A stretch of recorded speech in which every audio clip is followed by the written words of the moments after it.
Chapter 1. The night everything changed. I should have known the moment I heard the knock that my life was about to shatter into 1,000 irreparable pieces. It was past midnight when 3 precise raps echoed through our tiny apartment, each one measured and deliberate, like the countdown to an execution. My sister Maya was out again, probably at another underground poker game, racking up debts she had no intention of paying. I'd stopped trying to save her from herself months ago, but I still answered the door when trouble came calling. I just didn't expect trouble to look like him. The man standing in my doorway didn't belong in our world of peeling wallpaper and flickering hallway lights. He wore a black suit that probably cost more than 6 months of my nurse's salary, tailored so perfectly it seemed painted onto his broad shoulders. Dark hair swept back from a face that could have been carved from marble, all sharp angles and ruthless beauty. But it was his eyes that stopped my breath. Cold, calculating, the kind of gray that held storms and secrets. Behind him, 2 men in matching suits flanked the hallway like silent sentinels. Maya Chen? His voice was smooth as expensive whiskey, with an edge that promised violence. She's not here. I kept my hand on the door, ready to slam it shut, though some instinct told me it wouldn't matter. This man got what he wanted. Who are you? Those storm cloud eyes traveled over me slowly, deliberately, taking inventory in a way that made my skin prickle with awareness. Not sexual, at least not entirely. More like a predator assessing prey, calculating value and vulnerability in a single sweep. Dante Salvatore. He said it like I should know the name. Like everyone should. Your sister owes me $200,000. I've come to collect. The number hit me like a physical blow. 200,000. Maya had told me she owed some money to the wrong people, but I'd imagined maybe 10, 20,000 at most. This was insurmountable. Impossible. That's not possible, I breathed. She doesn't have that kind of... Clearly. His gaze hadn't left my face, which is why I'm here. She has 72 hours to pay, or I take collateral. What kind of collateral? But I already knew. My stomach twisted with dread. The kind with a pulse. My fingers tightened on the doorframe. You can't just... There are laws. This is... Laws? A ghost of a smile touched his lips, somehow making him look more dangerous. Miss Chen, I am the law in this city. At least, the only law that matters in the circles your sister runs in. He stepped closer, close enough that I could smell his cologne, something dark and cedar-scented that made my head swim. Now are you going to let me in, or shall we have this conversation in the hallway where your neighbors can hear every word? I should have slammed the door, should have called the police, though some buried instinct told me that would be futile. Instead, I stepped aside, hating myself for the weakness even as I did it. He moved past me with the grace of a panther, his men remaining in the hallway like posted guards. My small living room seemed to shrink around his presence. He didn't sit, didn't touch anything, just stood in the center of the space, radiating controlled power. Your sister borrowed money from one of my associates 6 months ago, he said, turning to face me. Small amounts at first. She was good for it. Then the amounts grew larger, and her luck at the tables grew worse. She promised she'd pay it back. She promised a lot of things. I'll talk to her, I said, trying to keep my voice steady. We'll figure something out, a payment plan. I'm not a bank, Miss Chen. His eyes pinned me in place. I'm a businessman, and your sister has made me look weak. When people owe me money and don't pay, others start to think they can do the same. I can't allow that. So what? You're going to kill her? The words came, out sharper than I intended, edged with the anger that had been building for months watching Maya self-destruct. Something flickered across his face. Surprise, maybe? Or approval. I'm going to take what I'm owed, one way or another. We stood there in tense silence, predator and prey sizing each other up. I was acutely aware of how alone we were, how easily those men in the hallway could make me disappear. But beneath the fear, something else stirred. A strange, electric awareness of him as more than just a threat, as a man whose intensity was almost hypnotic. What's your name? He asked suddenly. Lily Chen. He said it slowly, like he was tasting each syllable. You're a nurse at St. Catherine's Hospital. Night shift. You work 60 hours a week trying to pay off your mother's medical debts. You haven't had a vacation in 3 years. You're 26 years old, and you've spent the last 5 raising your sister after your parents died. He paused, letting the weight of his knowledge settle over me like a cage. I know everything about you, Lily. I make it my business to know. Cold dread slithered down my spine. You've been watching me? I've been watching your sister. You were simply collateral observation. He moved closer, each step deliberate. But now I find you much more interesting. Why? I couldn't stop the question, even though every survival instinct screamed at me to stay quiet. Because you're nothing like her. He stopped a foot away, close enough that I had to tilt my head back to meet his eyes, close enough to see the flecks of silver in that stormy gray. Maya is chaos, selfish, reckless, destructive. But you. His hand rose, and I froze as one finger traced along my jawline. Featherlight. You're the axis everything revolves around. The one who holds it all together. The one who sacrifices. I should have stepped back, should have slapped his hand away. Instead, I stood paralyzed by the intensity of his focus. By the way, his touch sent electricity racing through my veins, despite every rational thought telling me this man was dangerous. Your sister can't pay her debt, he said softly, his hand dropping away. We both know that, but you could. I don't have that kind of money either. No, but you have something more valuable. His eyes held mine captive. Your loyalty, your work ethic, your integrity. Horror dawned. You want me to work for you, in a manner of speaking. He stepped back, giving me space to breathe, though the air still felt too thin. I have many businesses, Lily. Legitimate ones, clubs, restaurants, real estate. I also have enemies who would love nothing more than to see me bleed. I need someone I can trust in a position of proximity. You want a spy? I want a nurse. His smile was sharp as a blade. Someone to tend to injuries that can't go to a hospital. Someone who understands discretion. Someone whose sister's life depends on their cooperation. The trap snapped shut around me with perfect precision. And if I refuse, then in 72 hours Maya disappears. You'll never find her body. He said it without emotion, stating simple fact. Or, he paused, and something shifted in his expression. Something I couldn't quite read. Or I take you instead of her, right now, tonight. My heart hammered against my ribs. What? Your debt for hers. You work for me, exclusively, until the 200,000 is paid off through your service. Your sister walks away free and clear. He moved closer again, and this time when he looked at me, there was something hungry in his gaze, something that made my skin flush hot despite the fear. I'll even sweeten the deal. I'll pay off your mother's medical debts. All of them. Consider it a signing bonus. It was too much, too generous. Which meant, what's the catch? The catch, Lily, he said, his voice dropping to something almost intimate, is that you belong to me, completely. You live where I say, work when I say, do what I say. No questions, no hesitation. And if you try to run, if you betray me, if you so much as think about going to the police. He leaned in until his lips nearly brushed my ear. I'll make you watch while I destroy everyone you've ever cared about, starting with Maya. I should have been terrified. I was terrified. But underneath the fear, some traitorous part of me sparked to life at his words, at the dark promise in his voice, at the way my body responded to his proximity despite every logical reason to recoil. Why me? I whispered. If you just need a nurse, there must be dozens, because I don't need just a nurse. He pulled back to look at me, and the intensity in his eyes stole my breath. I need someone who understands sacrifice, someone who knows how to keep secrets, someone who won't break under pressure. His thumb traced my lower lip, sending a shockwave through my system. And because the moment I saw you, Lily Chen, I knew you were mine. The possessiveness in those words should have sent me running. Instead, they rooted me to the spot, caught between terror and a dark, inexplicable pull toward this dangerous man who held my life in his hands. I need time to think. No. The word was absolute. You decide now. Your sister, or yourself. Choose. Maya's face flashed through my mind, my reckless, selfish, self-destructive sister, who had brought this nightmare to our door. The sister I'd raised, protected, sacrificed for since I was 21 years old. The sister who would absolutely get herself killed if left to face the consequences of her own actions. But if I took her place, if I walked into this man's world, I might never escape. I might become something unrecognizable. Dante's phone buzzed. He pulled it out, glanced at the screen, and something dark crossed his face.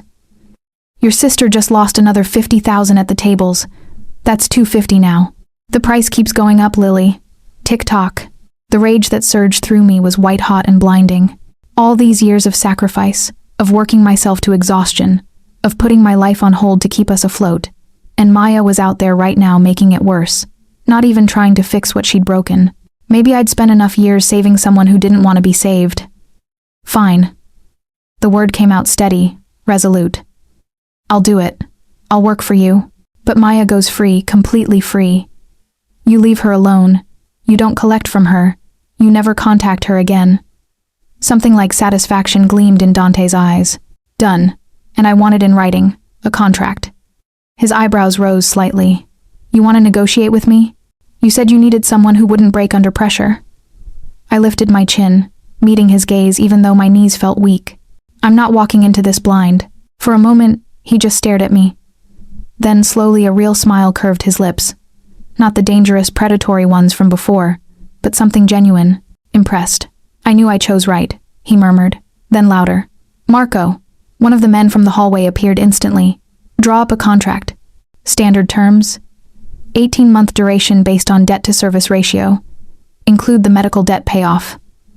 His eyes never left mine, and add a clause if Miss Chen completes her service satisfactorily and without betrayal. She walks away free and clear with no further obligation.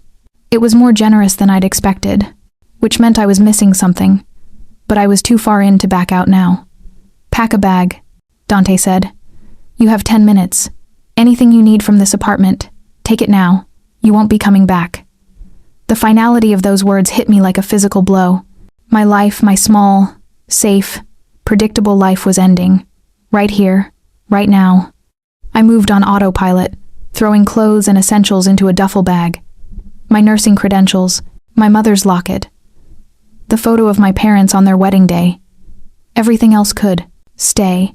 It was just stuff, just anchors to a life I was leaving behind. When I emerged from my bedroom, Dante was standing by the window, looking out at the city lights with his hands in his pockets. He turned at my approach, and something in his expression softened almost imperceptibly. Any regrets? He asked. I thought about Maya, about the years of sacrifice and thankless effort. I thought about the mountain of debt I'd been drowning under. I thought about this dangerous, intense man who had walked into my life and offered me a way out even if the price was my freedom. Ask me in 18 months, I said. His smile was slow and devastating. I'll hold you to that.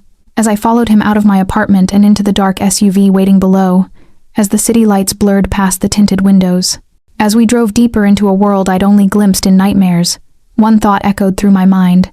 I'd made a deal with the devil himself, and God help me. Some dark part of me wanted to see where it would lead. Chapter 2. Into the Lion's Den.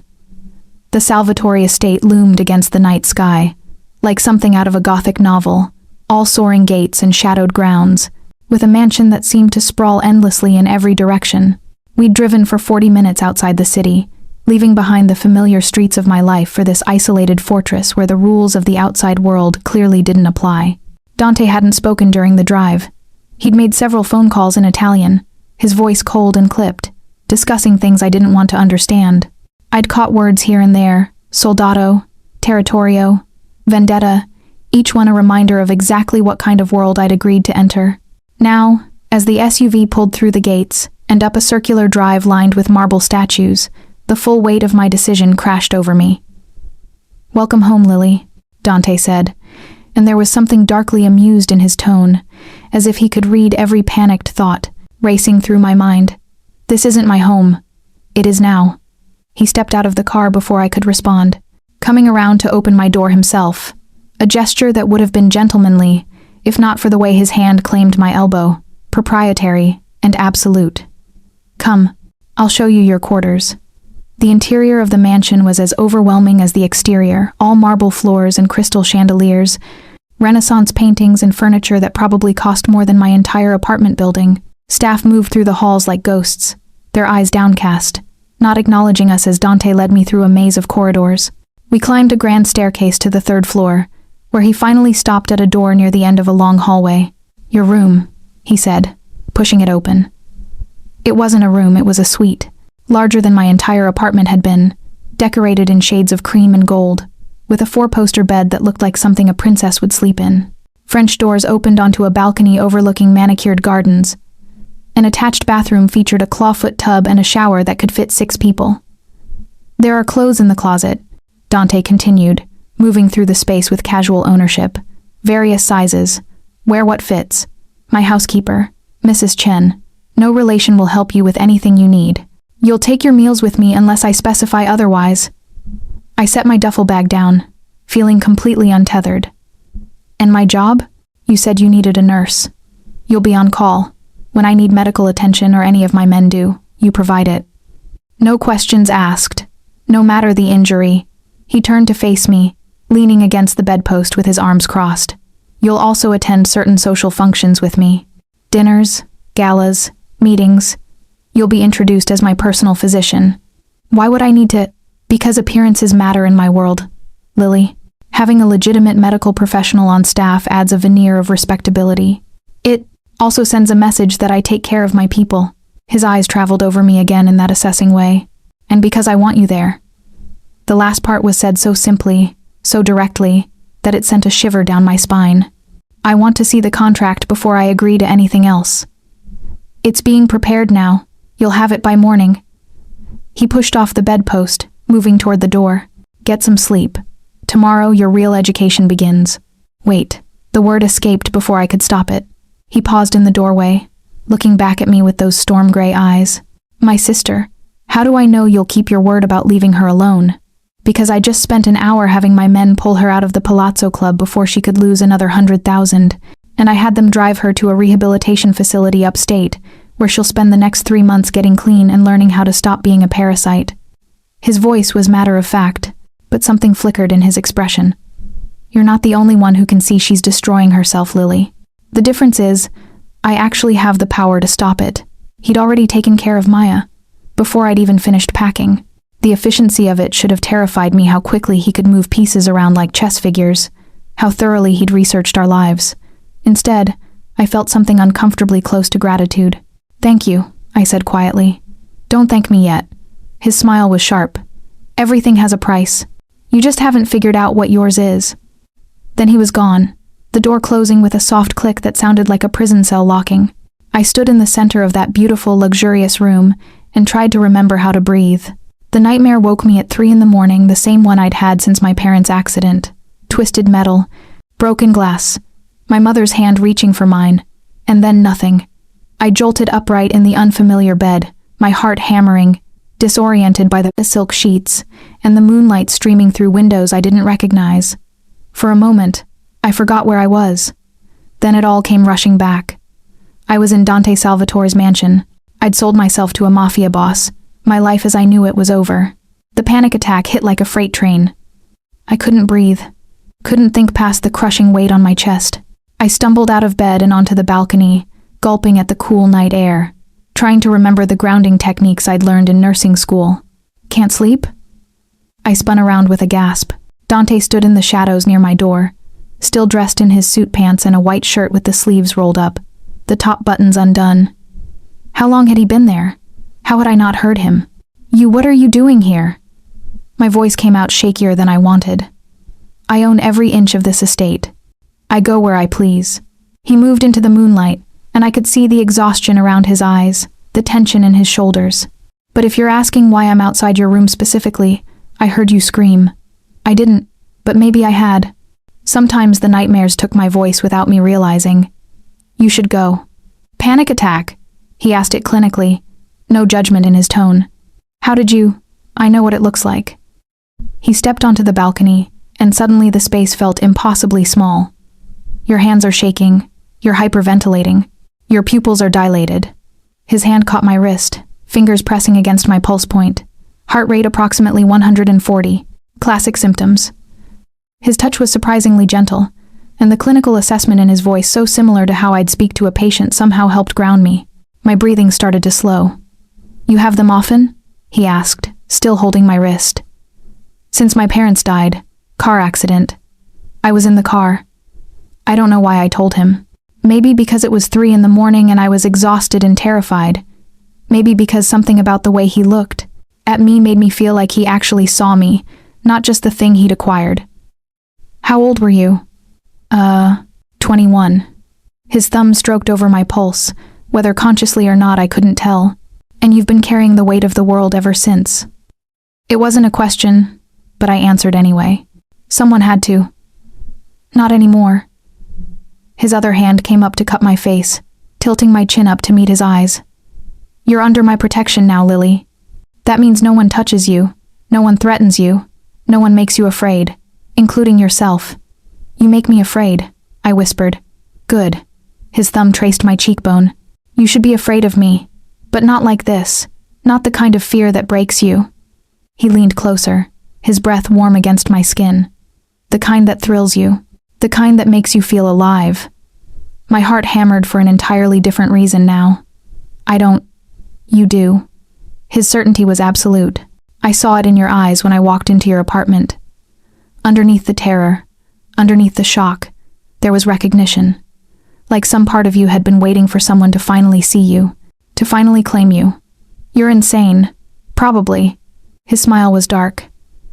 But you're here anyway, aren't you? You could have said no, could have told me to take Maya and leave you out of it. But you didn't. His lips brushed my temple, barely a touch. Because you wanted this. An escape. A reason to finally put yourself first. I did it for Maya. You did it for yourself, he countered. And there's nothing wrong with that. You've earned the right to be selfish, Lily Chen. The way he said my name like a caress, like a claim sent heat spiraling through me. This was wrong. He was dangerous. I should pull away, establish boundaries, remember that I was here under duress. But his hand was still on my face, and his eyes held mine captive, and some reckless part of me wanted to close the distance between us and find out what would happen. Get some sleep, Dante said, as if sensing how close I was to doing something stupid. He stepped back, his hands falling away, leaving me cold. Tomorrow, you meet my world. You'll need your strength. He left before I could respond, disappearing back through my room like a phantom. I stood on the balcony for a long time afterward, my pulse still racing, my skin still burning where he'd touched me. He was right about one thing. I should be afraid of him. I just couldn't figure out if I was more afraid of what he might do to me, or what I might let him. Chapter 3. The first lesson. Morning came too quickly. I woke to find an elegant breakfast tray outside my door. Fresh fruit, pastries, coffee so dark and rich it made my instant packets from home seem like dishwater. There was also a note in sharp, precise handwriting. Wear the black dress. Be downstairs by 9. D. I found the dress in the walk-in closet that I hadn't fully explored last night. It was simple but clearly expensive, sleeveless, fitted, falling just below my knees. Professional but striking. Next to it, a pair of heels that actually fit my size. The precision of it unnerved me. How thoroughly had he studied me? At exactly 9, I made my way downstairs, following the sound of voices to what appeared to be a private study. The door stood ajar, and through it I could see Dante behind a massive desk, his attention on a man standing across from him. Shouldn't have happened, the man was saying, his voice tight with stress. I had security posted. I had cameras. You had incompetence. Dante cut him off, his voice lethal in its quietness. My shipment was worth $2 million, Carlo. $2 million. And somehow, it disappeared from a warehouse you personally assured me was secure. Boss, I swear. I don't know how they... The crack of Dante's fist hitting the desk made me jump. I don't pay you to not know things. I pay you to prevent them. He stood, moving around the desk with predatory grace. You have 48 hours to find out who stole from me and where my merchandise is. If you can't do that, if you've embarrassed me in front of the other families because of your negligence... He didn't finish the sentence. He didn't have to. I'll find them, boss. I promise. I'll get out. The man Carlo practically ran from the room, passing me in the doorway without even seeing me. His fear left a wake in the air. Dante's eyes found mine, and the cold fury in them transformed instantly into something else. Something that made my stomach flip. You're on time. Good. He gestured to a chair across from his desk. Sit. I entered the study, hyper-aware of his gaze tracking my every movement. The room smelled like leather and old books, with dark wood paneling and floor-to-ceiling shelves. A window behind his desk overlooked the estate's grounds. What you just witnessed, Dante said, settling back into his chair, is a fraction of what I deal with daily. Theft, betrayal, incompetence. In my world, weakness is death. Mercy is suicide. He steepled his fingers. I need you to understand that before we go any further. I'm not stupid, I said. I know what you are. Do you? He tilted his head. Tell me then. What am I? Dangerous, ruthless. A criminal who runs criminal organizations and hurts people for a living. All true. He smiled, but there was no warmth in it. I'm also the man standing between this city and complete chaos. The families I control keep the streets safer than any police force ever could. The businesses I run legitimate and otherwise employ thousands. I provide structure, order, protection, by killing people, when necessary. He said it without flinching. I won't apologize for what I am, Lily. I won't pretend to be something softer for your comfort. This is the world you agreed to enter. A knock interrupted us. A woman in her 50s entered, carrying a leather folder. The contract, sir. Thank you, Mrs. Chen. Dante took the folder, dismissing her with a nod. He slid it across the desk to me. Read every word, ask questions. This is your one chance to negotiate. I opened the folder with shaking hands. The contract was surprisingly straightforward: 18 months of service, medical care for his organization, attendance at required social functions, living on the estate, and all my expenses covered plus a monthly stipend. The medical debt payoff was listed explicitly. Maya's name appeared in a clause guaranteeing her safety and freedom from collection. The termination clause, I said, finding it near the end. It says I can only leave after 18 months, or if you release me earlier. What if I want to leave before then? Then you breach the contract. Maya's debt reinstates with interest, and your medical debt returns to your responsibility. His eyes held mine. I told you, Lily. You belong to me for 18 months. I don't do things halfway. My hands tightened on the pages. And what happens if you decide you want more than just medical care? The question hung in the air between us, loaded with implications. Dante leaned back in his chair, studying me with that unnerving intensity. Are you asking if I plan to force myself on you? Heat flooded my face, but I held his gaze. Yes. No. The word was absolute. I don't take unwilling women to my bed, Lily. It's beneath me, and frankly, it would bore me. He stood, moving around the desk to lean against it in front of me, close enough that I had to tilt my head back. But if you come to me willingly, if you decide you want to explore this pull between us, then all bets are off. There is no pull, liar. He reached out, tucking a strand of hair behind my ear. You felt it last night. You feel it now. The same electricity I feel every time I look at you. The same inevitability. I should have denied it. Should have created distance and boundaries. Instead, I heard myself ask, what do you want from me? Everything. The word was a caress and a threat all at once. Your service. Your loyalty. Your trust.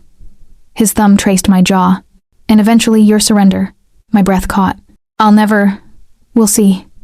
He straightened, moving back to his chair as if that charged moment hadn't just happened.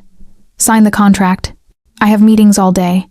But tonight you'll accompany me to dinner with the Moretti family. Rival organization, tentative peace treaty, lots of political theater. You'll smile, be charming, and observe. Observe what?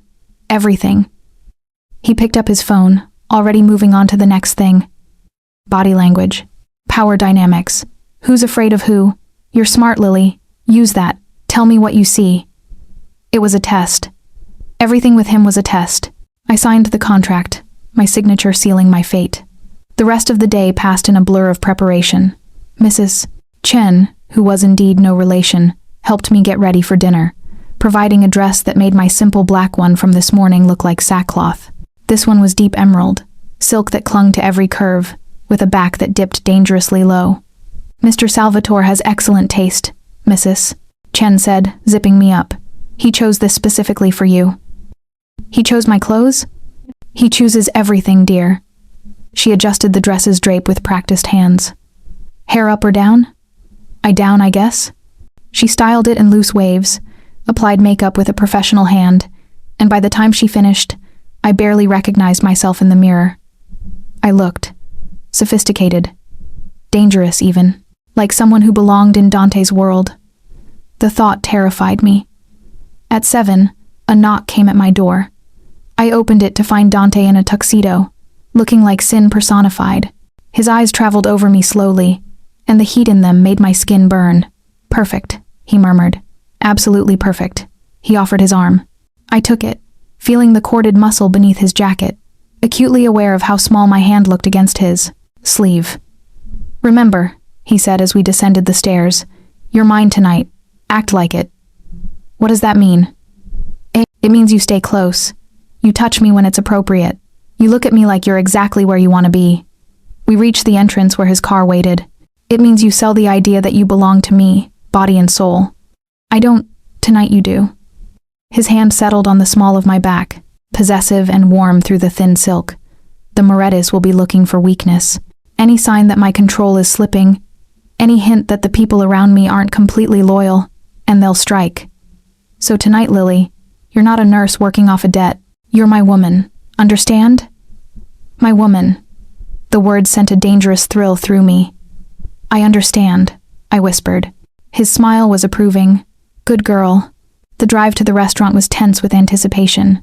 Dante briefed me on the Morettis old money family, legitimate businesses mixed with black market operations, 3 sons who all wanted to take over when their father died. Dangerous but honorable, as much as honor existed in this world. Why am I really here? I asked as we pulled up to an exclusive restaurant with no sign. Just a red door. You don't need me to observe. You have men for that. I need you to be seen. He helped me out of the car, his hand claiming mine. The families are circling Lily. They think I'm vulnerable because I'm alone. No wife, no heir, no obvious weaknesses. But you, his eyes held mine. You change that calculation. You make me look stable, settled. I'm window dressing. You're a statement. We walked toward the entrance, and I could feel eyes on us from the shadows guards. Watchers, people reporting our every move back to whoever paid them. And statements matter. Inside, the restaurant was beautiful, dim lighting, intimate tables, the kind of place where secrets were traded like currency. We were led to a private room in the back where 4 men already waited. The Moretti patriarch was exactly what I'd imagined. Silver-haired, sharp-eyed, radiating old-world power. His sons flanked him like attack dogs on leashes. Dante. The patriarch stood, offering his hand. Good to see you. Lorenzo. Dante shook his hand, the gesture more threat than greeting. Allow me to introduce Lily Chen, my personal physician and companion. The way he said companion made it clear what he wanted them to think. I felt their eyes assess me, calculate me, try to find the angles they could exploit. A pleasure, Lorenzo said, though his smile didn't reach his eyes. Dinner was a carefully choreographed dance of power and politics. I said little, but I watched everything the way Lorenzo's middle son's hand shook when he reached for his wine glass, the way the youngest kept checking his phone under the table, the way the eldest sat too close to Dante, challenging his space. And I watched Dante, the way he commanded the room without raising his voice, the way his hand would find my thigh under the table, possessive and warm, grounding me even as my heart raced. Your companion is very quiet, Lorenzo observed halfway through the meal. Does she speak? When she has something worth saying, Dante replied smoothly. His hand squeezed my thigh, a silent command. I met Lorenzo's eyes. I prefer to listen first. Lorenzo's eyes narrowed slightly, reassessing me. And what have you heard that's worth noting? It was a trap. Whatever I said would either make me look naive or reveal too much. But Dante had brought me here for a reason, and backing down now would make both of us look weak. I've heard that your youngest son has been texting someone every 5 minutes for the past hour, I said calmly. Either he's incredibly rude, or he's nervous about something that can't wait until after dinner. I've heard the tension in your middle son's voice when he talks about the East Side territory, like he's trying to convince himself of something he doesn't quite believe. And I've heard the way your eldest keeps testing boundaries, sitting too close, speaking too freely like he's already imagining himself in your chair. Silence crashed over the table like a wave. Lorenzo stared at me, his expression unreadable. His sons looked various shades of furious and embarrassed. Dante's hand on my thigh moved in a slow, approving caress that made my breath hitch. Then Lorenzo laughed, a genuine, booming sound that startled everyone. She's sharp as a blade, Dante. Where did you find her? She found me, Dante said, and there was something almost possessive in his voice. Lucky accident. There are no accidents in our world. Lorenzo's smile faded, his eyes turning calculating. Only opportunities and threats. Which is she? That depends entirely on you. Dante's voice dropped to something lethal. Lily is under my protection. Absolutely. Any threat to her is a threat to me. Are we clear? It wasn't a question. It was a declaration of war if Lorenzo chose to test it. Crystal, Lorenzo said after a loaded pause. Though I wonder, does she know what kind of protection you offer? What it costs? She knows exactly what she signed up for. Dante's hand slid higher on my thigh, the gesture deliberate, claiming, "Don't you, Tesoro?" The Italian endearment sent a shiver through me. Yes, I managed, my voice steadier than I felt. The rest of dinner passed in carefully neutral conversation, business deals, territory discussions, the politics of maintaining peace between families. I said nothing more, but I felt the weight of every gaze, especially the eldest Moretti son's. His name was Marco, and the way he looked at me made my skin crawl. When we finally left, Dante's hand stayed on my back until we were safely in his car. The doors closed, speeding away from the restaurant. "You were perfect," he said, turning to me with something blazing in his eyes. "Absolutely perfect. The way you read them, the way you called, out their weaknesses without blinking." He leaned closer, his intensity almost overwhelming. "Do you have any idea how rare that is? How valuable?" I just said what I saw. You did more than that. You showed them you're not just some pretty thing I'm keeping around. You showed them you're dangerous. His hand cupped my face, thumb stroking my cheekbone. "They'll be talking about you for weeks, trying to figure out what other secrets you might uncover, wondering what you whisper in my ear at night." The implication in those words made heat pool low in my stomach. "I don't... Not yet." His thumb moved to my lips, tracing them slowly. "But you will, Lily. Eventually, you'll tell me everything. Everything you see, everything you think, everything you want." He leaned in until his lips nearly touched mine. "And I'll give you everything in return. Protection, power, pleasure beyond anything you've imagined." I should have pulled away, should have reminded him this was business, nothing more. Instead, I heard myself whisper, "What if I don't want those things? Then you're a better liar than I thought." His breath ghosted across my lips. "But we both know the truth. You're tired of being invisible, Lily. Tired of sacrificing and getting nothing in return. Tired of being afraid." His hand slid into my hair, fingers tightening. "With me, you'll never be invisible again. You'll never have to be afraid of anything except how much you might enjoy this." Then his phone rang, shattering the moment. He pulled back with a curse, answering in clipped Italian. Whatever he heard made his expression turn to stone. "When?" A pause. "How many?" Another pause, longer this time, and I watched his jaw clench. "Contain it. I'll be there in 20 minutes." He hung up, then leaned forward to give the driver an address. "What happened?" I asked. He looked at me, and for the first time I saw real anger in his eyes, cold, controlled, deadly. "One of my warehouses was hit, 6 of my find. Men are injured, 2 critically." His gaze pinned me. "This is what I needed you for, Lily. No hospitals, no police reports, no questions. Can you handle gunshot wounds?" My nurse training kicked in automatically. "Yes. What supplies do I have?" "Everything you need. I keep surgical supplies at all my locations." He studied my face. "This is going to be bad. Blood, pain, men who might not make it. If you can't handle it, I can handle it." I'd worked trauma shifts in the ER. I'd seen horrible things. But this would be different. These wounds came from Dante's world, from the violence he lived in.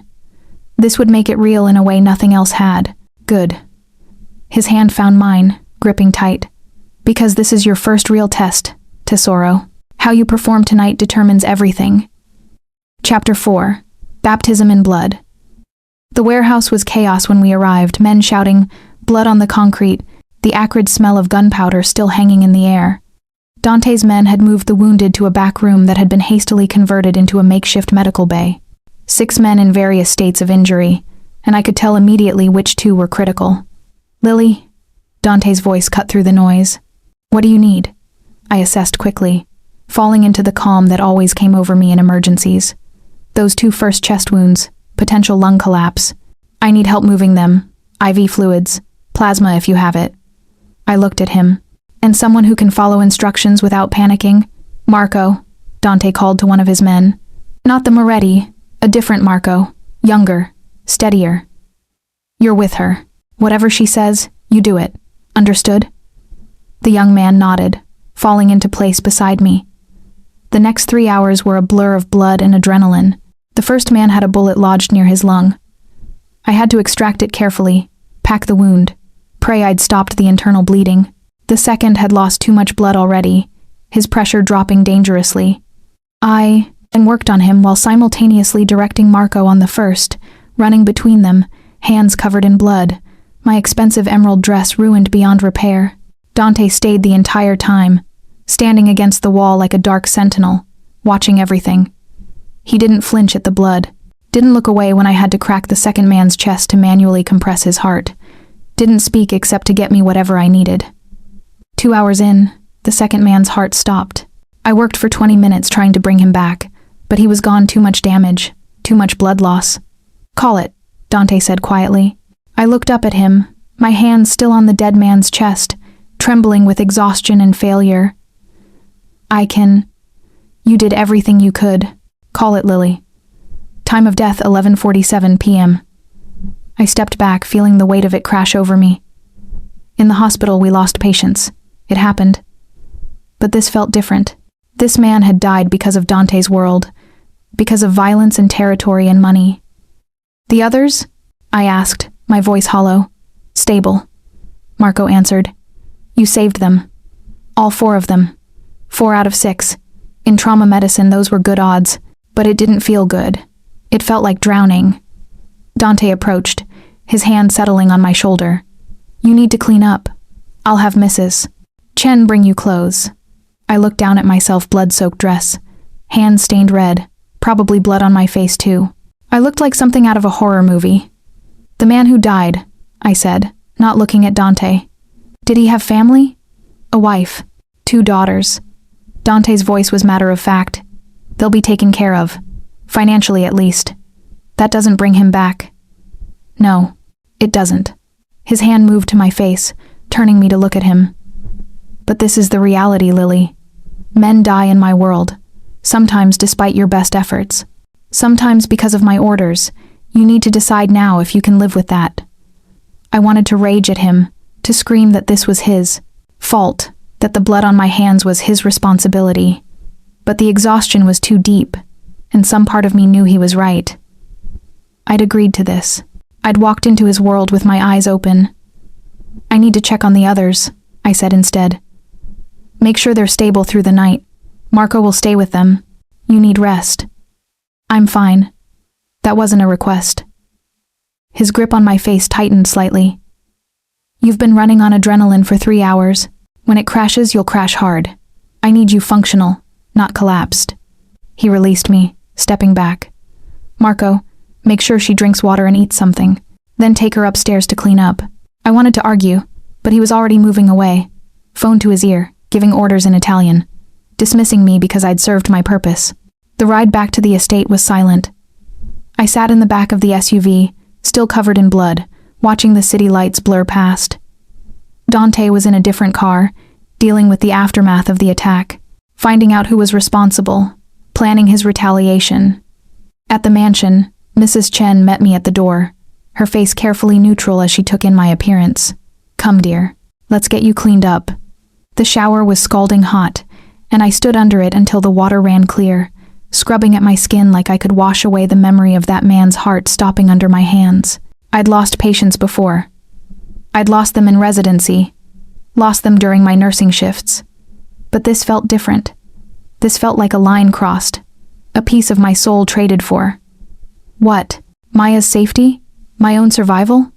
When I finally emerged, wrapped in a plush robe, I found clean clothes laid out, simple pajamas, soft and comfortable, and on the nightstand, a glass of whiskey and a note in Dante's handwriting. You did well tonight. Rest. We'll talk in the morning. I drank the whiskey in one burning gulp, climbed into bed, and fell into dreamless sleep. I woke to sunlight streaming through the windows, and the smell of coffee. For a moment I forgot where I was, forgot everything that had happened. Then I sat up and saw Dante sitting in the chair by my window, watching me with those storm-gray eyes. How long have you been there? My voice was rough with sleep. An hour, maybe more. He stood, moving to the small table where a breakfast tray waited. You talk in your sleep. Did you know that? Embarrassment heated my face. What did I say? Nothing coherent. Just fragments. Apologies, mostly. To people who aren't here. He poured coffee, brought it to me. You carry guilt like armor, Lily. It's going to destroy you if you let it.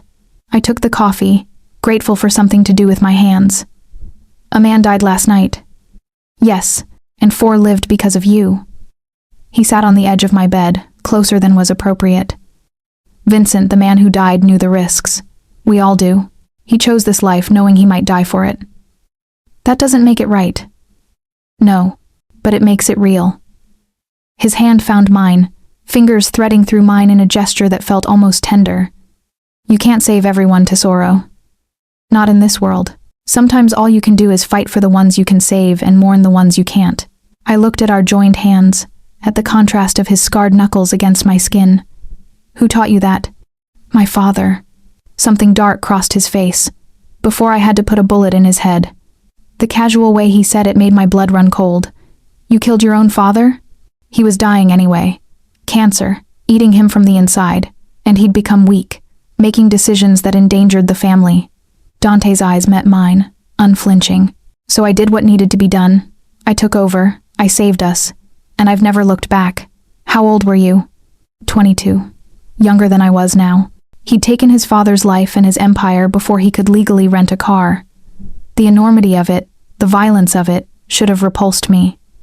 Instead, I found myself trying to imagine him at 22, already hard, already ruthless, already alone. You must think I'm a monster, he said, reading something in my face. I think you're dangerous. I set down my coffee. I think you've done terrible things, but I also think. I paused, searching for the right words. I think you carry your own guilt. You just hide it better. His expression shifted, surprise flickering across his features before he locked it down. Careful, Lily. You're starting to see too much. Isn't that what you wanted? Someone who could read people, who could see things others miss? Yes, but I didn't expect you to turn that skill on me. He stood, putting distance between us. The men who attacked the warehouse last night were hired by Marco Moretti, the eldest son, the one who couldn't stop looking at you during dinner. Ice flooded my veins. Because of me? Because I brought you. Because you embarrassed him, showed him up in front of his father. Dante's voice was cold. He thought attacking one of my operations would be a proportional response. He was wrong. What are you going to do? What I always do. Send a message that cannot be misunderstood. He moved toward the door, then paused. I need you with me today. We're going to the Moretti estate. You're going to stand beside me while I deliver that message. Can you do that? I thought about Vincent, about his wife and daughters. I thought about the 4 men I'd saved. I thought about Marco Moretti and the calculated cruelty in his eyes. Yes, I said. I can do that. His smile was sharp and approving. Get dressed. Wear something that says you're mine. We leave in an hour. Chapter 5. The Message. The dress misses. Chen brought me was red, the color of blood, of danger, of ownership. It clung to every curve, with a neckline that dipped low and a slit up the thigh that made me feel exposed. When I looked in the mirror, I barely recognized myself. I looked like a Mafia queen. The thought should have horrified me. Instead, it sent a dark thrill through my veins. Dante was waiting at the bottom of the stairs, surrounded by his men, at least a dozen of them, all armed, all radiating controlled violence. When he saw me, something blazed in his eyes that made my stomach flip. Perfect, he murmured, offering his hand. Absolutely perfect. I descended the stairs slowly, aware of every eye on me, aware of the way Dante tracked my every movement like a predator watching prey. When I reached him, his hand slid around my waist, pulling me close. Today, you don't leave my side, he said quietly. No matter what you see, no matter what happens. Understood? What are you going to do?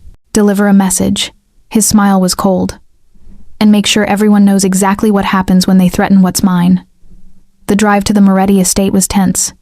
Dante's men followed in 3 separate vehicles, a show of force that couldn't be mistaken for anything but a threat.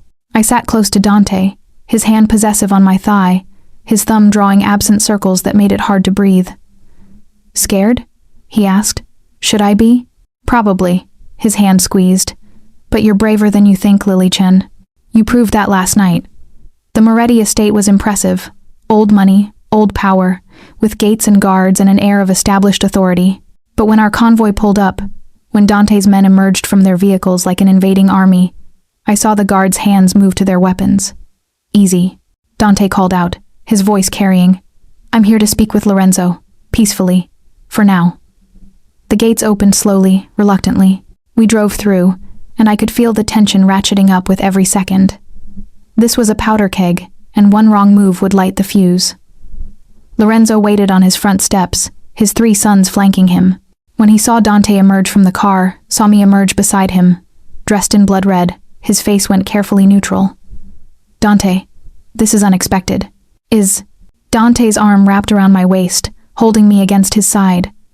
"Your son attacked my warehouse last night, killed one of my men, destroyed $50,000 worth of merchandise.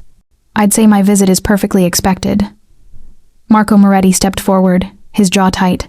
"I don't know what you're don't." The single word from Dante carried enough menace to stop Marco mid-sentence. "Don't insult me by lying. I have security footage.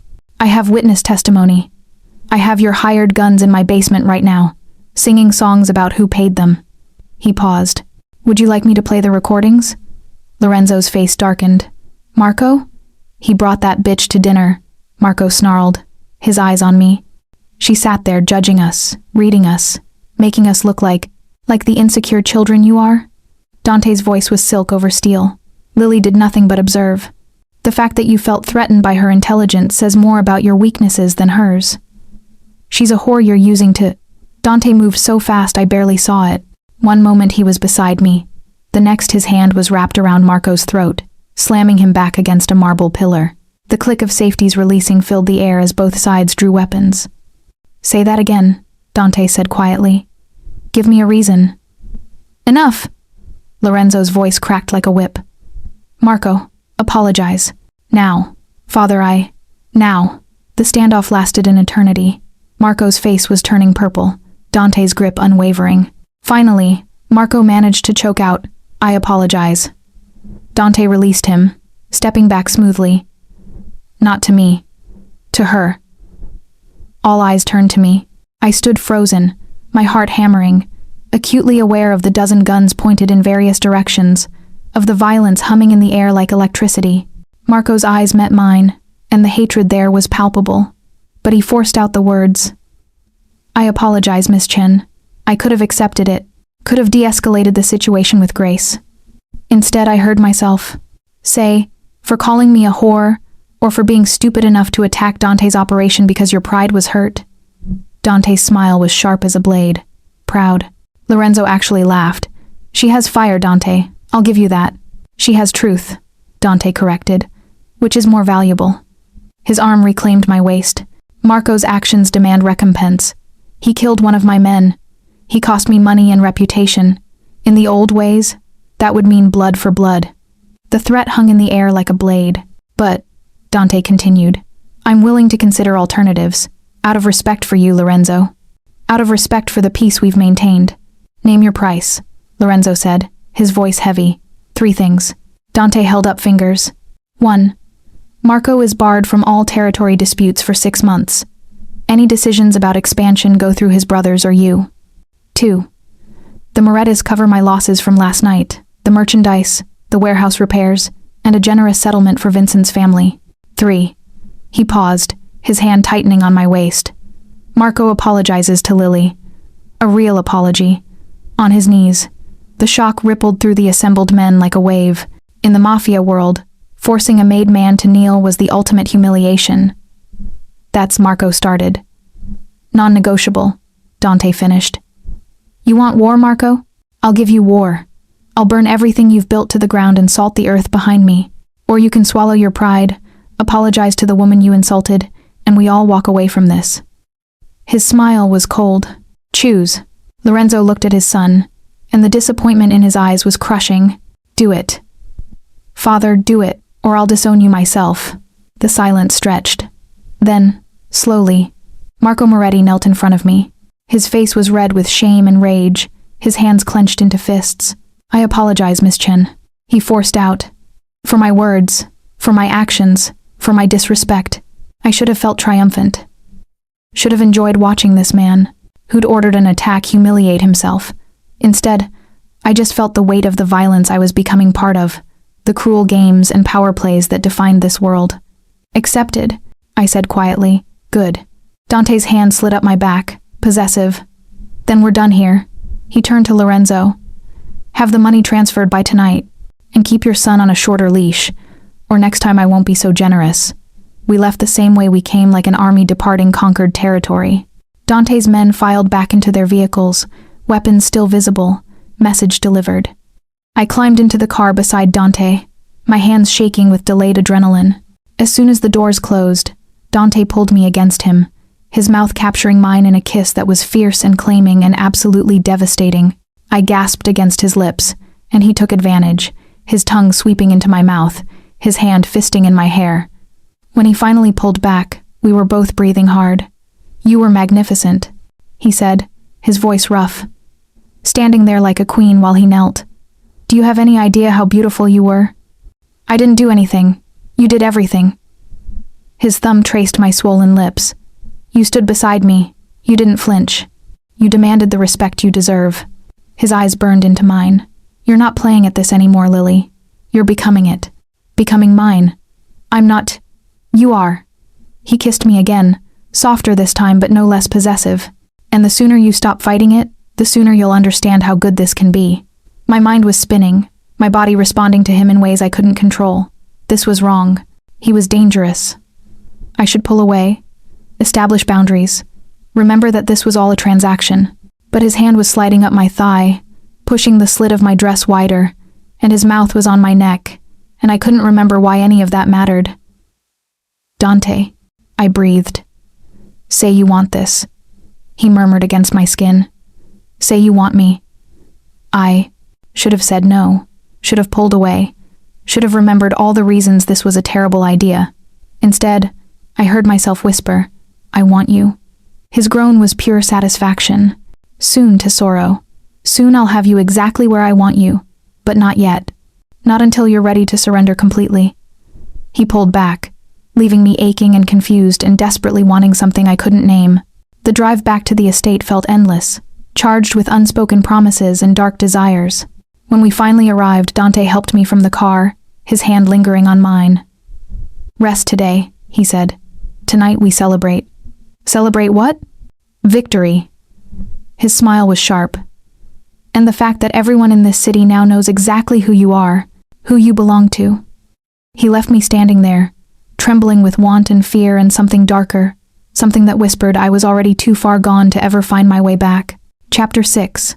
The Party. That evening, I stood in front of my closet, staring at the array of dresses Mrs. Chen had laid out. Each one more stunning and expensive than the last. Each one chosen by Dante, designed to present me exactly as he wanted the world to see me. His possession, his prize, his queen. The thought should have made me angry. Instead, it sent heat pooling low in my belly. What was happening to me? A knock at the door interrupted my spiraling thoughts. Come in, I called, expecting Mrs. Chen. Instead, Dante entered, stealing my breath.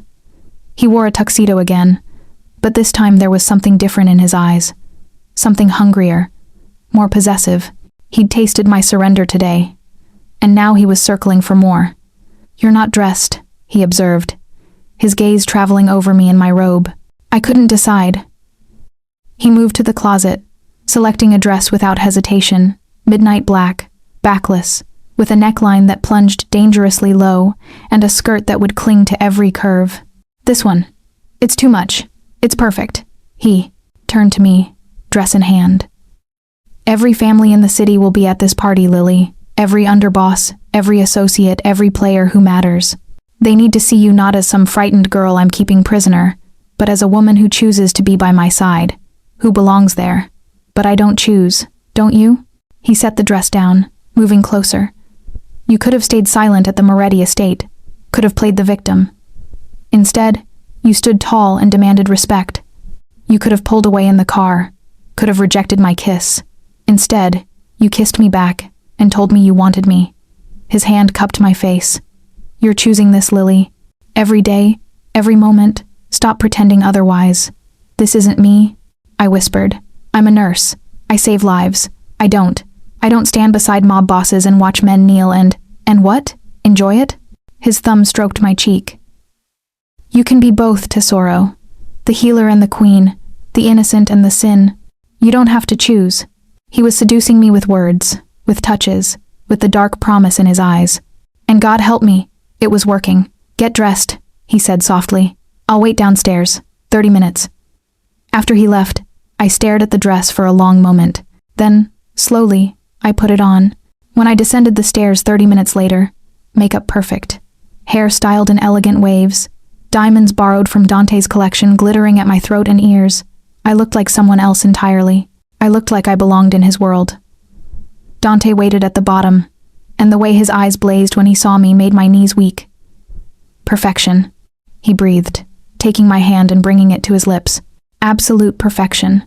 The party was being held at one of Dante's legitimate businesses, an exclusive club in the heart of the city with a rooftop terrace offering stunning views. When we arrived, it was already filled with dangerous people in expensive clothes, all of them sizing each other up, calculating angles and weaknesses. Dante's entrance silenced the room. He moved through the crowd with me on his arm, introducing me to players I'd only heard whispered about: the Russo family, the Castellano brothers, the Chinese triad representatives, the Irish mob connections. Each one assessed me, calculated my value, tried to determine what kind of threat I might pose. And through it all, Dante's hand never left me on my back, my waist, my shoulder, always touching, always claiming, making his ownership crystal clear. You're doing it again, I murmured during a quiet moment. Doing what? Showing me off like a prize. His smile was unapologetic. That's because you are. The most valuable thing I own. His hand slid dangerously low on my back. And everyone here knows it. We were interrupted by a woman approaching, tall, stunning, with dark hair and eyes that held calculation. Dante, it's been too long. Valentina? His voice was cool, professional. I didn't expect to see you here. Your brother invited me. She smiled, but it didn't reach her eyes. We've been catching up. Something shifted in Dante's expression, something dangerous. My brother is here? On the terrace, with several interesting associates. Her eyes slid to me. And who is this? Your new toy? Before I could react to the insult, Dante's arm tightened around me. This is Lily Chen, my consort. And if you speak to her with anything less than complete respect again, Valentina, you'll find yourself escorted out. Permanently. The threat was clear. Valentina's smile faltered. My apologies, she said stiffly. I meant no disrespect. Of course you didn't. Dante was already steering me away, his body tense with barely controlled anger. Stay close to me. My brother's presence changes things. You have a brother? Unfortunately. His jaw was tight. Antonio. Younger, reckless, and perpetually trying to undermine me. If he's here with interesting associates, it means he's making moves. We found Antonio on the terrace, a younger version of Dante. But where Dante was controlled intensity, Antonio was chaotic energy. He was surrounded by men I didn't recognize, and the conversation stopped when Dante approached. Brother, Antonio's smile was too wide, too bright. What a party. You really know how to throw one. What are you doing here, Antonio? Can't I enjoy a celebration? Especially one honoring your new. His eyes found me, traveling over me with an appreciation that made my skin crawl. Companion, Bellissima, no wonder you're keeping her close. Dante's hand on my back tightened almost painfully. Careful. I'm just admiring your taste. Antonio stepped closer, his smile sharpening. Though, I have to wonder, does she know what she's gotten herself into? Does she know about, that's enough? Dante's voice could have cut glass. You're drunk. Go home. I'm celebrating. We all are. Antonio gestured to his companions. In fact, I was just telling our friends here about some opportunities on the east side, territory that might be opening up soon. Changes in leadership, perhaps. The threat was unmistakable. Antonio was planning something, a coup, a power play, something that would put Dante in danger. Walk away, Antonio. Dante's voice dropped to something lethal. Now, before you do something we'll both regret. Or what? You'll kill me like you killed father? Antonio's eyes glittered with malice. Oh, did your pretty nurse not know about that? About how you put a bullet in our father's head while he begged for mercy? The words hung in the air like poison. Around us, people had stopped pretending not to listen. This was a public challenge, a deliberate attempt to undermine Dante's authority. Father was dying, Dante said coldly, weak, making decisions that would have destroyed everything. I did what had to be done. You did what you wanted to do. Antonio's voice rose. Just like you're doing now, parading this nobody around like she matters, making decisions without consulting the family, acting like you're untouchable. Dante moved so fast I barely saw it. One moment Antonio was ranting, the next Dante had him by the throat, pressed against the terrace railing, 3 stories of empty air behind him. I am untouchable, Dante said quietly, his voice carrying despite the softness. Because I'm stronger, smarter, and more ruthless than you'll ever be. Because when Father died, I took this family from the edge of destruction and built it into an empire. Because every man here knows that crossing me means death. He leaned closer. So yes, little brother, I'll parade Lily around. I'll make decisions without your input. I'll do whatever I want. And you'll swallow your jealousy and fall in line, or I'll throw you off this terrace and tell everyone you were drunk. The silence was absolute. Antonio's face was white, his hands clawing at Dante's grip. Now apologize to Lily, Dante continued, for insulting her, for involving her in your pathetic power play. I'm sorry, Antonio choked out. Dante released him, stepping back smoothly. Get out, all of you. He addressed Antonio's companions. This party is over for you. They left quickly, Antonio stumbling after them, his humiliation complete. Dante turned to me, and the fury in his eyes was barely contained. We're leaving, but the party is over for us too. His hand found mine, gripped tight enough to hurt. Come! He practically dragged me through the club, out to his car, his entire body vibrating with rage. As soon as the doors closed, as soon as we were alone, he exploded. Fuck! His fist slammed into the seat beside me. That little bastard. Trying to undermine me in front of everyone, using you to... He broke off, breathing hard. Dante, did you see them? He turned to me, eyes blazing. All of them, watching, calculating, wondering if Antonio was right, wondering if I'm getting soft. If having you here makes me weak, then send me away, I said quietly. If I'm a liability. You're not a liability. His hands cupped my face, intense and almost desperate. You're the only real thing in this entire fucking world of lies and manipulation. The only person who doesn't want something from me. The only one who looks at me and sees... He broke off, his forehead pressing against mine. I can't send you away. I won't. My heart hammered against my ribs. What did he mean? About your father begging for mercy? Dante's hands fell away, and he leaned back, staring out the window at the city lights. For a long moment I thought he wouldn't answer. He was on his knees, he finally said, his voice hollow. Cancer had eaten away at his body, but his mind went first. He was paranoid, erratic, making alliances with our enemies, putting contracts on our own men. The family was fracturing, so the underbosses came to me. 23 years old, and they came to me, not Antonio, because they knew I was the only one strong enough to do what needed to be done. His jaw clenched. I went to his room. He was crying, begging me not to hurt him, promising he'd be better. He didn't even recognize me. His own son, and he thought I was there to torture him. His eyes met mine, and the pain in them was raw and devastating. I told him I loved him. Then I shot him. 1 bullet, clean, painless. Mercy, not murder. But Antonio will never see it that way. I reached for his hand, threading my fingers through his. I'm sorry. Don't. His grip tightened. Don't pity me. I made my choice. I live with it. I'm not pitying you. I'm saying I understand. I took a breath. My mother was dying too. Car accident left her brain damaged, on life support. The doctors said there was no hope, but my father couldn't let her go. He kept her alive for 3 months. Machines breathing for her, feeding her, keeping her heart beating while she was already gone. And I watched him destroy himself trying to hold on to someone who wasn't there anymore. Dante's eyes searched mine. When he finally signed the order to remove life support, I continued. He couldn't live with it. 2 days later, he drove his car off a bridge, left me and Maya alone. My voice cracked. So no, I don't pity you for making the hard choice. I pity my father for not being strong enough to make it." Dante pulled me against him, his arms wrapping around me tight. We sat there in the back of his car, two broken people holding each other together, as the driver navigated the city streets. "You're dangerous, Lily Chen," he murmured against my hair. "More dangerous than any enemy I've ever faced." "Why?" "Because you make me feel things I've spent years learning not to feel. Because you see through the armor. Because every moment with you makes me want to keep you forever, and that terrifies me more than any bullet or blade." I pulled back to look at him. "Then let me go, before this gets worse." "No." The word was absolute.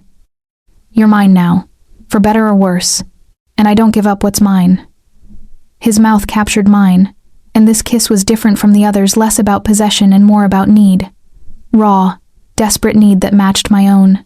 His hands moved over me, one sliding up my thigh where the dress's slit exposed skin, the other tangling in my hair. I kissed him back with everything I had, pouring all my confusion and fear and dark desire into it. This was madness. This was surrender. This was everything I'd sworn I wouldn't let happen, and I wanted it anyway. "Not here." He breathed against my lips, even as his hand moved higher on my thigh. "Not in the car like some desperate teenager.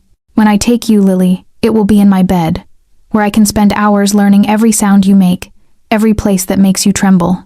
The promise in his words made me dizzy. "When?" The question escaped before I could stop it. His smile was dark and satisfied. "When you stop fighting what you want. When you come to me and ask for it." His thumb stroked the sensitive skin of my inner thigh. "When you're ready to admit you belong to me in every way that matters." Chapter 7. The Breaking Point. The next 2 weeks were torture.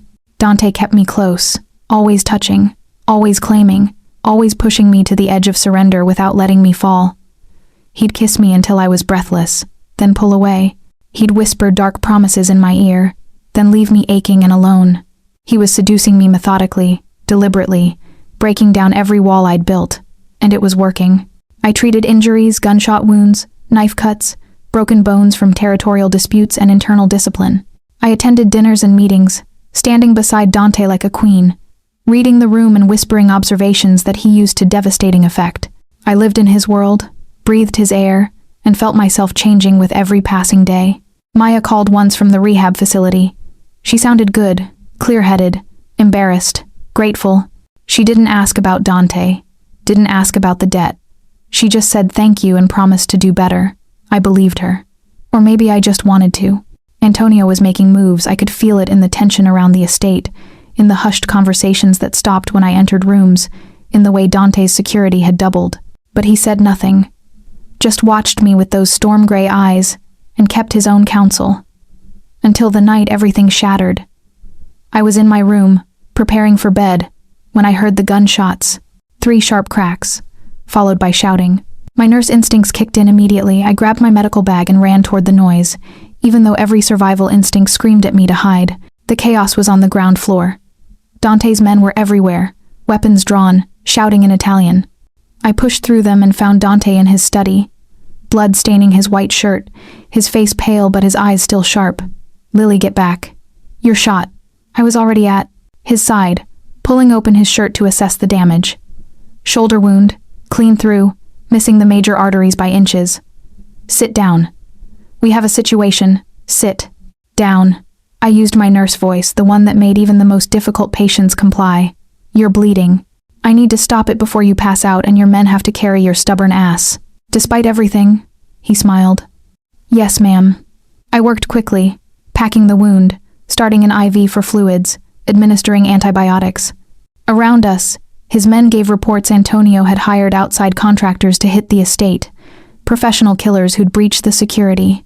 3 of them were dead, 2 captured, but they'd gotten shots off before being taken down. "Where's Antonio now?" Dante asked through gritted teeth as I stitched his shoulder. "In the wind, boss. He disappeared right after the attack." "Find him." Dante's voice was ice. "I want him alive. I want him to answer for this." The men dispersed, leaving us alone in his study. I finished the stitches, bandaged the wound properly, and checked his vitals. "You need rest. Real rest. Not your version of rest where you sit at your desk making calls all night." "I can't rest." Not until Antonio is dealt with. You can rest for a few hours. I started cleaning up the medical supplies. You're no good to anyone if you collapse from blood loss. His hand caught my wrist, stopping me. You could have been killed tonight. If you'd been in the wrong place at the wrong time, but I wasn't. Lily. His grip tightened. This is what I wanted to protect you from. This is why I keep you close. Because my world is violence and death, and anyone connected to me becomes a target. I know that. I set down the bandages and turned to face him fully. I've known that since the night you walked into my apartment. I'm not naive, Dante. I'm not some fragile thing that needs to be sheltered. No, you're not. His eyes held mine. You're strong and brave and so goddamn stubborn it drives me insane. You run toward danger instead of away from it. You stand beside me when any sane person would run. He broke off, pulling me closer. You make me want things I have no right to want. Like what? Like a future. Like something beyond this endless cycle of violence and power. Like, his forehead pressed against mine. Like you, all of you. Forever. My breath caught. Dante. I know. His hand slid into my hair. I know it's impossible. I know you deserve better than a man with blood on his hands and enemies at every turn. But I can't help it, Lily. I can't help wanting you. Then take me. The words escaped before I could stop them, raw and honest. Stop pulling away. Stop testing me. Just take what you want. His eyes blazed. You don't know what you're asking. I know exactly what I'm asking. I pressed closer, my hand sliding up his chest, careful of his injury. I'm asking you to stop treating me like I'm going to break. I'm asking you to give me what you've been promising for weeks. I'm asking you to. He kissed me, cutting off my words, and this kiss was everything the others had hinted at, fierce and consuming and absolutely devastating. His good arm wrapped around me, lifting me onto his desk, papers scattering. His body pressed between my thighs as his mouth moved over mine with desperate hunger. Lily, he groaned against my lips. If we do this, there's no going back. You'll be mine in every way. No more pretending. No more distance. I don't want distance. My hands tangled in his hair. I want you. He pulled back just enough to look at me, searching my face for any hint of doubt. Whatever he saw satisfied him, because his smile turned predatory. Not here. He lifted me off the desk, cradling me against his good side despite his injury. Not on a desk like some quick fuck. You deserve better. He carried me through the mansion, past guards who quickly looked away, up the stairs to his room. I'd never been in his private quarters before they were dark and masculine, with a massive bed and floor-to-ceiling windows overlooking the grounds. He set me down gently, then just stood there, looking at me like I was something precious and dangerous all at once.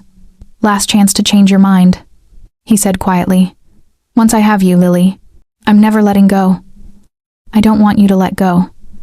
Something shifted in his expression, possessiveness mixed with something softer, something that looked dangerously like reverence.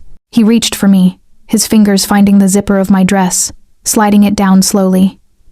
Tell me if I hurt you, he murmured. Tell me if it's too much. You won't hurt me. No. His lips brushed my shoulder as he slid the dress off. But I'll ruin you for anyone else. He was true to his word. He took his time, learning every inch of me, every place that made me gasp or tremble. His hands and mouth mapped my body with devastating precision, building heat and need until I was begging. And when he finally entered me, when we moved together in desperate rhythm, it felt like something breaking and healing all at once. Surrender and claiming, possession and freedom, everything. Afterward, I lay in his arms, his good arm wrapped around me, our breathing slowly returning to normal. Outside, dawn was breaking over the estate. Inside, something fundamental had shifted between us. No regrets? He asked quietly. Not yet. I looked up at him. Ask me again in the morning. His smile was soft, almost tender. It is morning, Tesoro. Then ask me later. He pressed a kiss to my forehead. Rest. I'll be here when you wake. I closed my eyes, exhaustion pulling me under. The last thing I felt was his hand stroking my hair, gentle and possessive. Mine, the gesture said.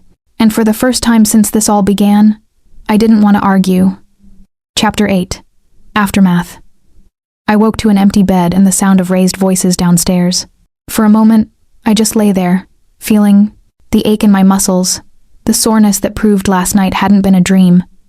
Dante's scent still clung to the sheets, cedar and smoke and something darker. I pressed my face into the pillow, trying to hold on to the peace I'd felt falling asleep in his arms. Then the shouting got louder, and reality came crashing back. I found clothes in his closet, one of his shirts that fell to mid-thigh, soft and carrying his scent. Pulling it on felt like armor. I made my way downstairs, following the voices to Dante's office. "Can't just execute him. He's your brother." The voice was Lorenzo Moretti's. "He tried to kill me." Dante's response was cold fury. "He hired assassins to attack my home. He put Lily in danger. There are consequences for that." I pushed open the door. The room fell silent as every eye turned to me. Dante stood behind his desk, shirtless except for the bandages on his shoulder. Lorenzo and 2 of his sons, not Marco, thankfully stood across from him. And between them, on his knees with his hands bound, was Antonio. "Lily." Dante's voice softened fractionally. "You should go back upstairs." "No." I stepped into the room, acutely aware of how I looked wearing only Dante's shirt, my hair tangled, marks visible on my neck and collarbone. "If you're going to kill him, I should see it. I should understand what justice looks like in your world." Antonio's eyes found mine, and the desperation there was palpable. "Please, please, you seem like a good person. Don't let him do this. I'm his brother, his blood.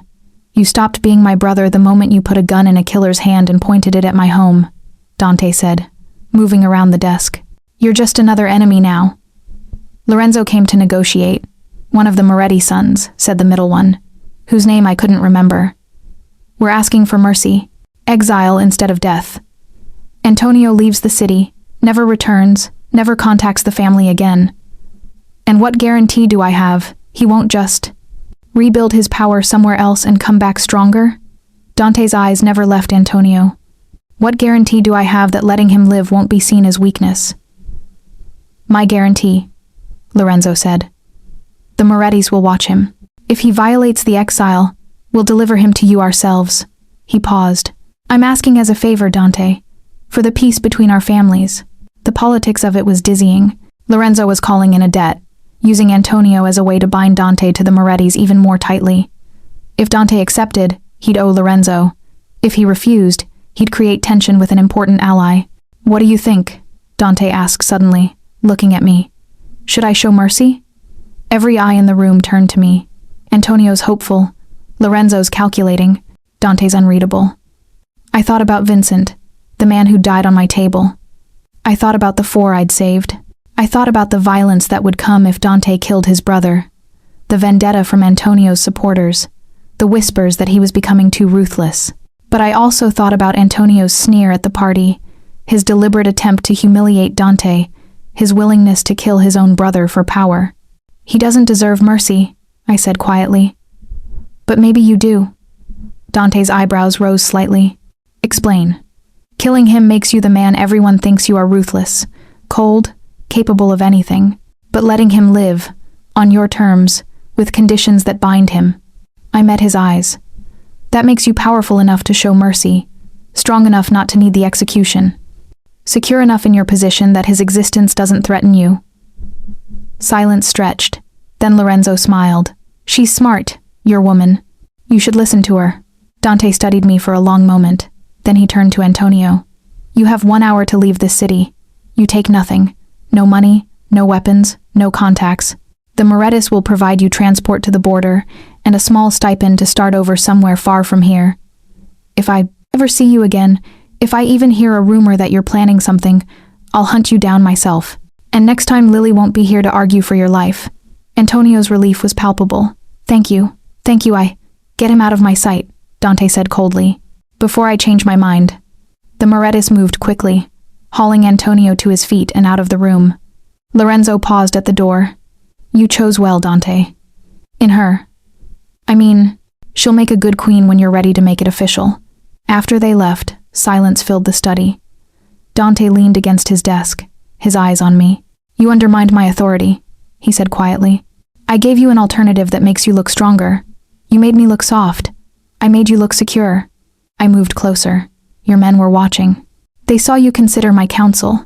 They saw you make a decision based on strategy, not emotion. That's not weakness, Dante. That's leadership. His smile was slow and devastating. How did you get so wise? Years of managing difficult patients and reading power dynamics in the ER. I stopped in front of him. Plus, I figured if I'm going to be your queen, I should start acting like one. His hand settled on my hips, pulling me close. My queen? Is that what you are now?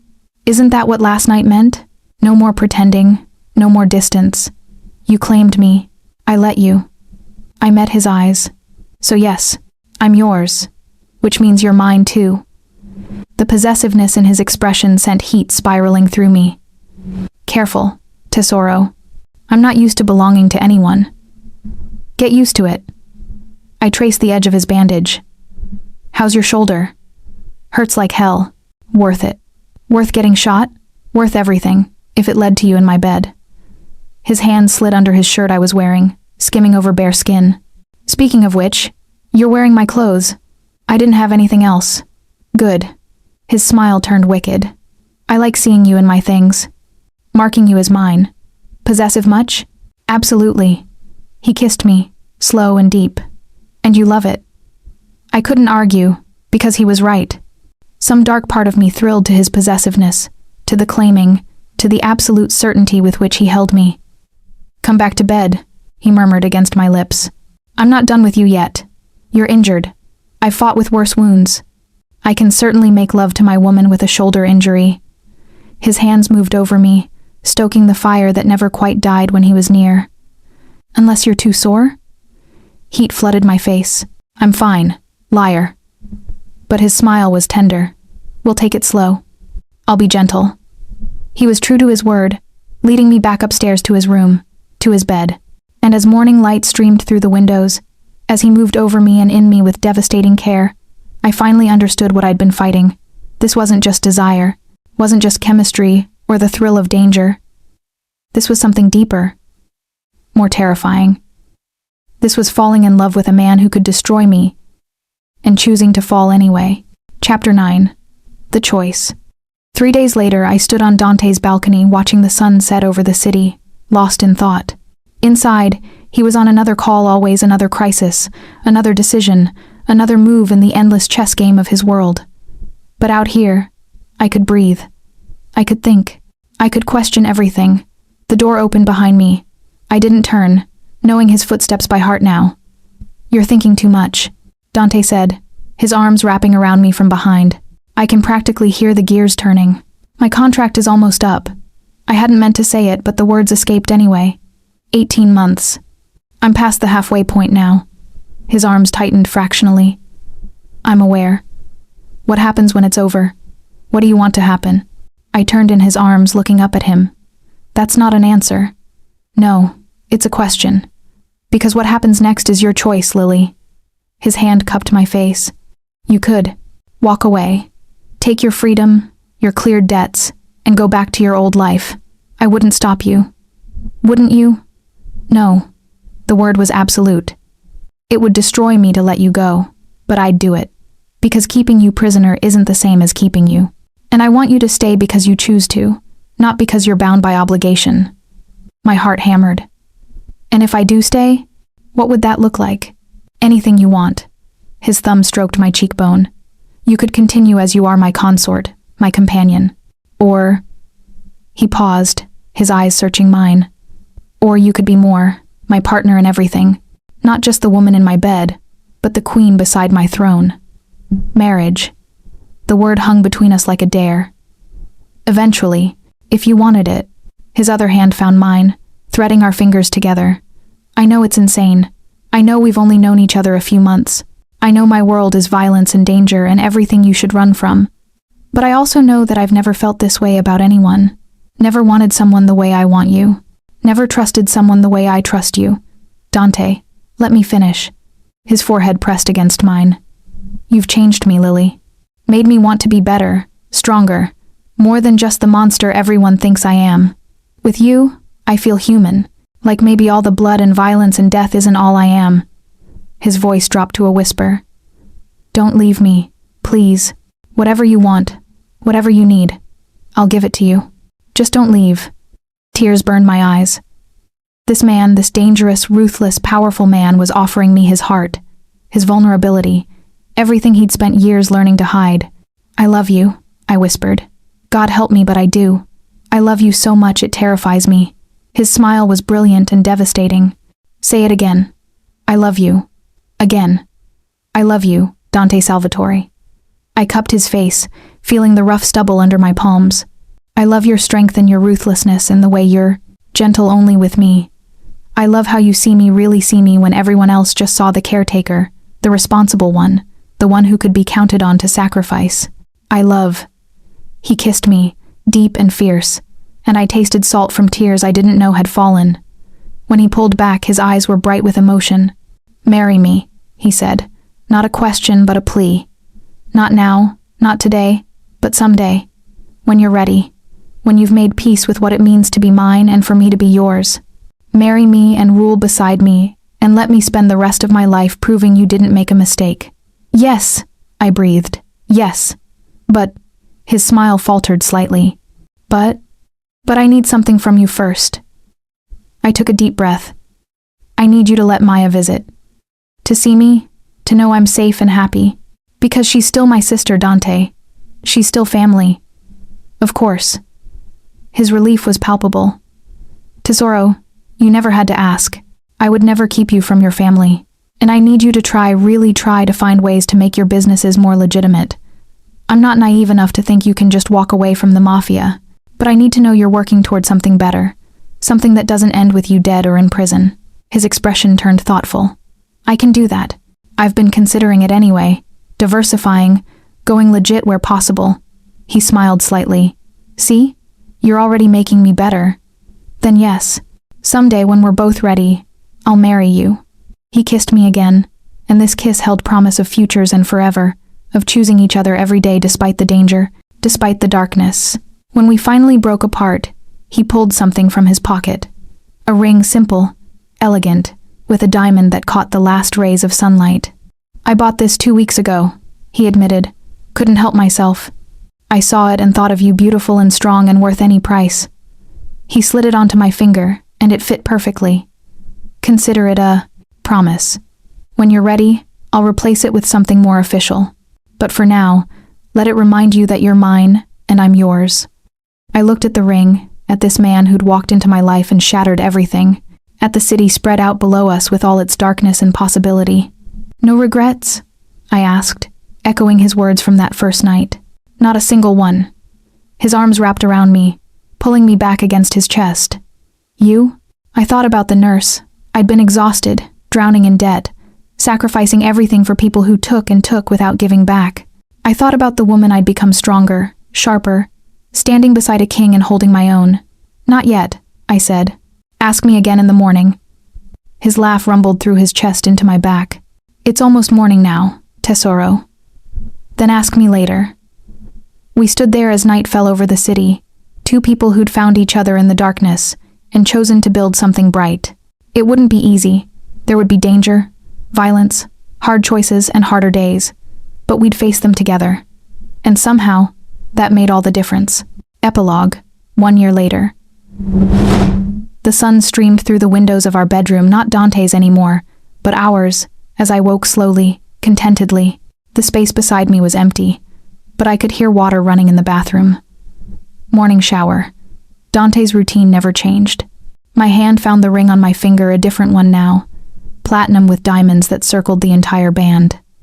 We'd married 6 months ago in a small ceremony with just family and the most important associates. Maya had been my maid of honor, clean and sober and working as a counselor at the rehab facility that had saved her life. The bathroom door opened, and Dante emerged in just a towel, water droplets clinging to his skin. Even after all this time, the sight of him made my breath catch. "You're staring," he said, amusement in his voice. "I'm appreciating." He crossed to the bed, leaning down to kiss me. "Good morning, Mrs. Salvatore." "Good morning, husband." The word still felt new, exciting.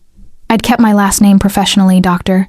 Lily Chen, head of the free clinic we'd opened in the city's poorest neighborhood. Dante's way of going legitimate, of making his empire something more than blood money. But in our world, in his world, I was Lily Salvatore, his wife, his queen. "We have that meeting with the Castellanos today," he reminded me, sitting on the edge of the bed. Can you be ready by 10? I'll be ready by 9. I sat up, the sheet pooling at my waist. Though I still don't understand why they want me there. Because you're brilliant and intimidating and they respect you more than they respect half my underbosses. His hand slid up my arm. Also, because seeing us together reminds everyone that I have something worth protecting. Something that makes me more dangerous, not less. I'd learned that lesson well. Being Dante's wife didn't make me weak, it made me powerful. Every family in the city knew that hurting me meant declaring war on Dante, and no one was stupid enough to do that. Well, almost no one. There were always challengers, always threats, but we handled them together now. What time is Antonio's check-in? I asked, changing the subject. This afternoon. Lorenzo says he's doing well. Working construction in Mexico City. Staying clean, staying quiet. Dante's expression softened slightly. You were right about Mercy. It made me look stronger. And having him alive and controlled by the Morettis has proven useful in negotiations. See? I'm brilliant and intimidating. Don't I know it? He kissed me again, deeper this time, his hand sliding into my hair. We have time before the meeting. Do we? We'll make time. His smile turned wicked. One of the benefits of being the boss, I make my own schedule. As he lowered me back onto the bed, as his hands and mouth reminded me exactly who I'd chosen, and who'd chosen me, I felt that question surface again. Any regrets? I looked at this man I'd married. Dangerous, ruthless, mine. I thought about the life I'd left behind and the life I'd built in its place. The fear and the fire, the surrender and the strength. Not a single one. And as morning light streamed through the windows, as Dante made love to his wife with devastating thoroughness, as the city woke to another day of power and politics and the empire we ruled together, I finally understood the truth. Sometimes the devil doesn't offer you a deal. Sometimes he offers you freedom. And sometimes, against all logic and reason, you take it, and find yourself exactly where you belong,